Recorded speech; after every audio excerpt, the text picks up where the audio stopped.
আসসালামু আলাইকুম। দূরের কিংবা কাছের যে যেখান থেকে দেখছেন আশা করছি সুস্থ আছেন, ভালো আছেন।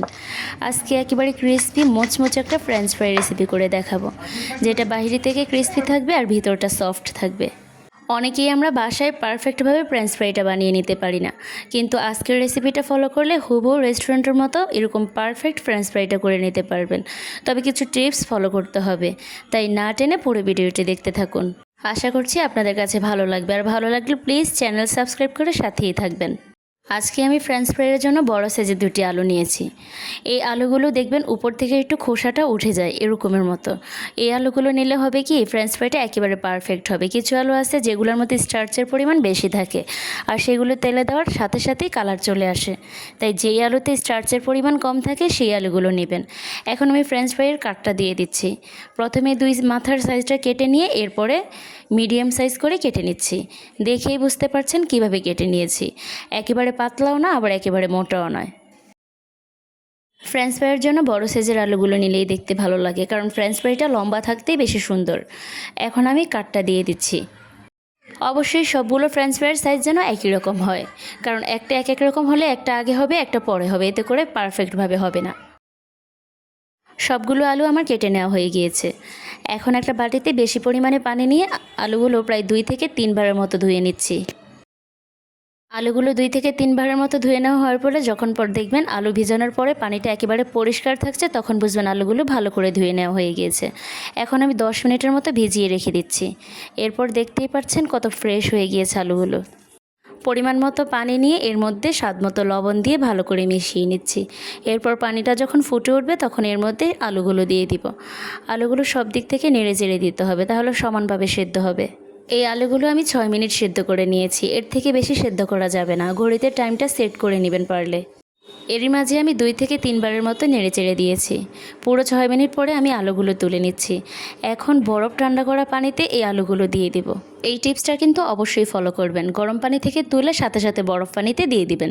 এতে করে রান্নাটা এখানেই বন্ধ হয়ে যাবে, আর আলুটা বেশি সিদ্ধ হয়ে যাবে না। চামচ দিয়ে নেড়ে চেড়ে আমি প্রায় 1 মিনিটের মতো ভিজিয়ে রেখেছি। এই কাজটা অবশ্যই করবেন।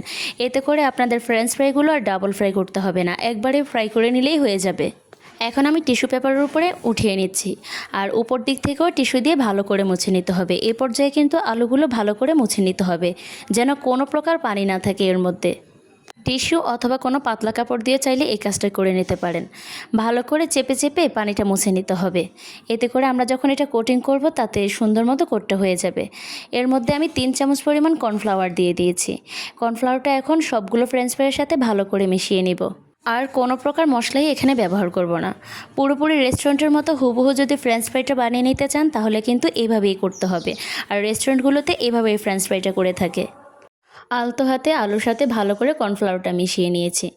এখন কড়াইয়ের মধ্যে বেশি পরিমাণে তেল দিয়ে এরপরে তেলটা গরম হয়ে গেলে এর মধ্যে আলুগুলো দিয়ে দিব। তেলটা কিন্তু গরম হওয়ার পরে দিবেন, আর ফ্রেঞ্চ ফ্রাই কিন্তু ডুবো তেলেই করতে হয়, তাহলে সব দিক থেকে সমানভাবে হবে। তা না হলে এক পাশটা হবে তো আরেক পাশটা ঠিকমতো হতে চাইবে না। কিছুক্ষণ পর পর এপাশ ওপাশ করে দিবেন, তাহলে সব পাশ থেকে সমানভাবে হবে। চুলার আঁচটা মিডিয়াম টু লোয়ে রেখে ভেজে নিতে হবে। আমি 10 মিনিটের মতো ভেজে নিয়েছি। পছন্দ মতো একটা কালার চলে আসলে তখন আমি তুলে নিব। আর এটা আমার ডাবল ফ্রাই করতে হবে না, একবারে ফ্রাই করলেই হয়ে যাবে। হুবহু যদি আপনি রেস্টুরেন্টের মতো করতে হয় তাহলে কিন্তু ফ্রেঞ্চ ফ্রাই দেখবেন উপরটা ক্রিসপি থাকবে আর ভিতরটা সফট থাকবে। এই পর্যায়ে আমার ফ্রেঞ্চ ফ্রাইগুলো একেবারে পারফেক্টভাবে হয়ে গিয়েছে। এখন আমি তুলে নিচ্ছি। অবশ্যই সবগুলো টিপস ফলো করবেন, এতে করে আপনাদের ফ্রেঞ্চ ফ্রাইগুলো একেবারে পারফেক্ট মতো হবে। একই রকমভাবে আমি সবগুলো ভেজে নিয়েছি। আজকের টিপসগুলো ফলো করে আপনারাও এরকম বাসায় পারফেক্টভাবে বানিয়ে নিতে পারবেন। তাহলে আর বাচ্চাদের জন্য বাইরে থেকে কিনে আনতে হবে না, বাসায় খুব সহজে বানিয়ে নিতে পারবেন। আমি আপনাদের দেখিয়ে দিচ্ছি কতটা মোচমোচে হয়েছে। মাশাআল্লাহ, কালারটাও কিন্তু একেবারে পারফেক্ট মতো এসেছে। রেস্টুরেন্টের হুবহু যেরকম ফ্রেঞ্চ ফ্রাইগুলো থাকে ঠিক তেমনভাবেই করে নিয়েছি আমি। আজকে আমি চেষ্টা করেছি খুব সহজ রেসিপিতে পারফেক্ট একটা ফ্রেঞ্চ ফ্রাই রেসিপি আপনাদের সাথে শেয়ার করতে, যেটা উপর থেকে ক্রিসপি থাকবে আর ভিতরটা সফট থাকবে। বাসায় একবার হলেও এইভাবে ট্রাই করবেন, দেখবেন সবাই পছন্দ করবে। আমার আজকের রেসিপিটা যদি আপনাদের কাছে ভালো লেগে থাকে তাহলে প্লিজ একটা লাইক কমেন্ট শেয়ার করে দিবেন, আর চ্যানেল সাবস্ক্রাইব করে সাথেই থাকবেন। যারা ফেসবুক থেকে দেখছেন অবশ্যই পেজে ফলো দিয়ে রাখবেন। আল্লাহ হাফেজ, আসসালামু আলাইকুম।